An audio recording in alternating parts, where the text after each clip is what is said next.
Që Albi është e pagabushën, do thoja, në intonacion, në interpretim, është gjithmonë konstant, ndërsa kështu që është ai që është vetvetja, është i sigurt në skenë dhe unë nuk ka surprizë të keqe te Albi tashmë. Ndërsa tek Brano që këto 2-3 javë të fundit kemi parë që nuk ka qenë pak i përzier, herë strofat kanë qenë më dobët e refrenet. Sot unë do të them që Brano ka qenë shumë mirë. Ndoshta jo aq i sakt në intonacionin e strofave sa Albi, por ka qenë diferenca ndërmjet Branos dhe Albit, mendoj unë ishte sepse Albi bëri një gabim, do thoja, në thonjza, që e shtyu këngën, e zmadhoi zërin, për mendimin tim qëllimisht, nuk e di, ndërsa tek Brano i dha shumë sharm, e përktheli gjithë këngën nga fillimi deri në fund, dhe mendoj që kjo është një këngë që është e repertorit të Branos, dhe ai sot e këndoi shumë mirë të këngë, dhe unë sot anoj nga Brano. Faleminderit. Përpara se të flas Kristi, ke një replik, sepse në fakt doja të... Po shumë të rëndësishme. Në qoftë se ka një arsye që Albi ka notën 10 për mendimin tim dhe Brano 10+, do t'ishte vetëm se Albi këndoi mjaft mirë pjesën e tij nga fillimi deri tek treçereku i këngës, në kuptimin që aty ku e la e bëri mjaft mirë, ndërsa Brano ka bërë një modulacion tepër të vështirë që nuk e kuptoj pse s'u vure këtu tani në këtë moment. Këndoi edhe pjesën e moduluar lart, i hyri direkt në intonacion, e çoi këngën deri në fund.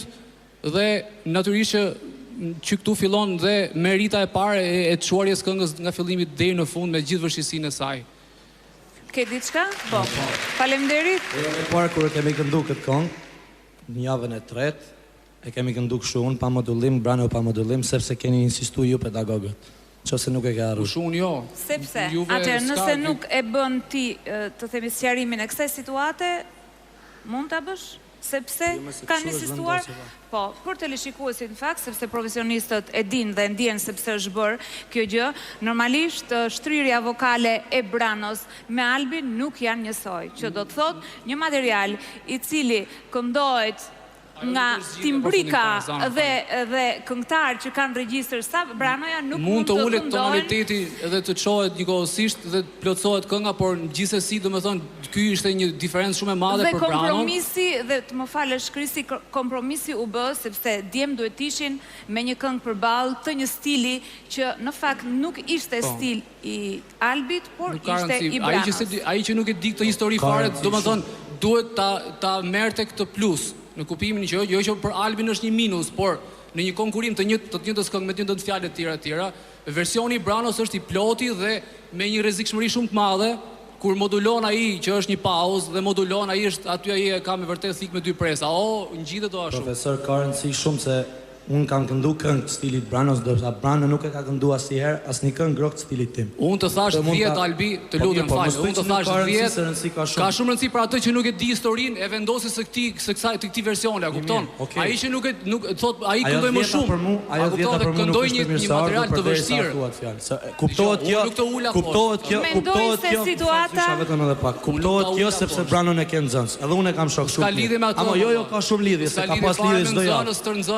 Ai këndoi një version. Brano këndoi shumë mirë, unë s'kam asgjë kundër. Brano këndoi më mirë se unë. Ama 10-ën që ma dha ti, unë nuk e mirëpres. Nuk e mirëpres. 8 atëherë. Mendoj që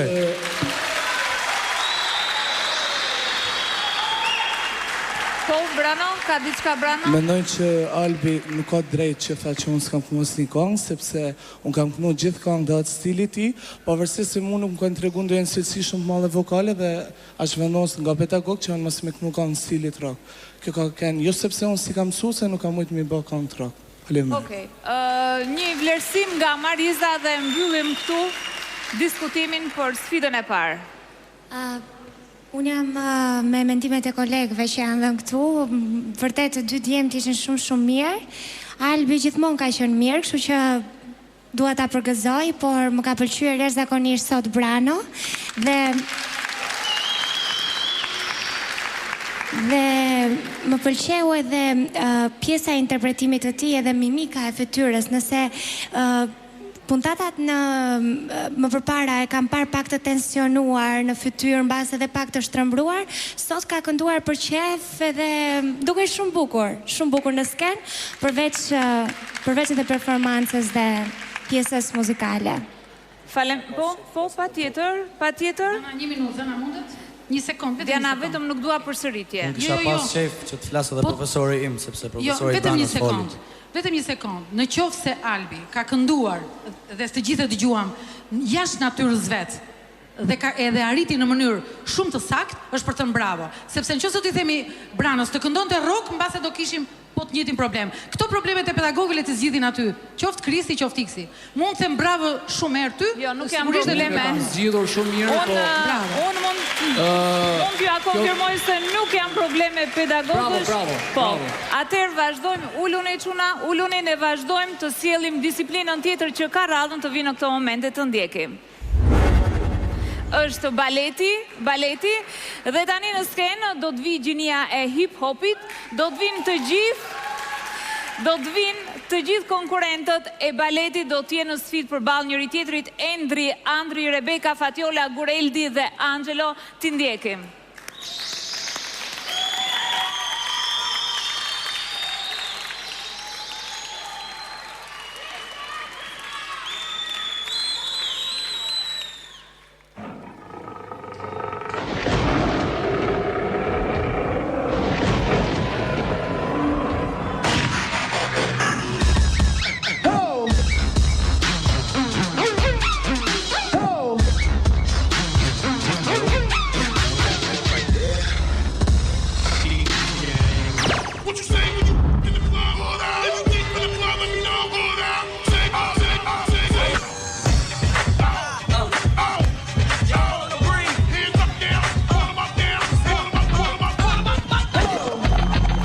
Drop it like it's hot.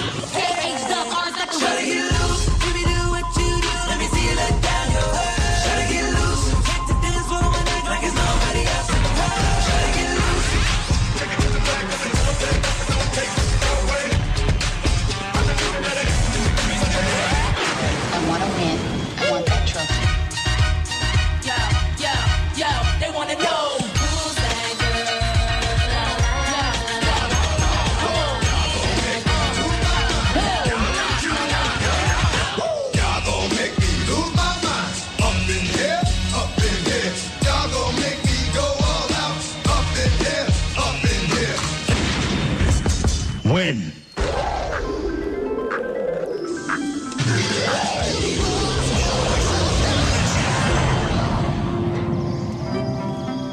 Yeah. Sounds good. Now there goes my phone, and once again I'm just hoping it's a text from you. It ain't right, read your messages twice, thrice, 4 times a night. It's true. Push it. Get ready. Push it. Get ready.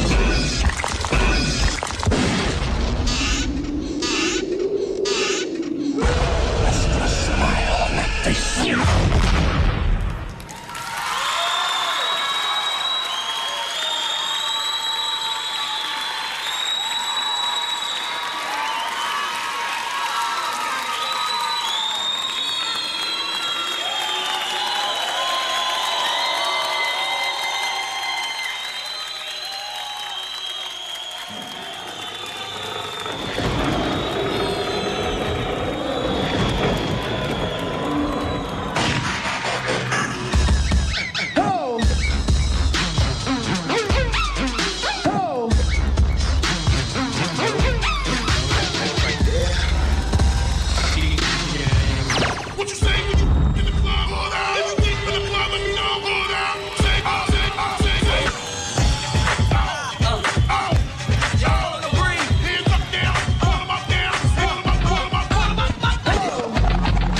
Drop it like it's hot.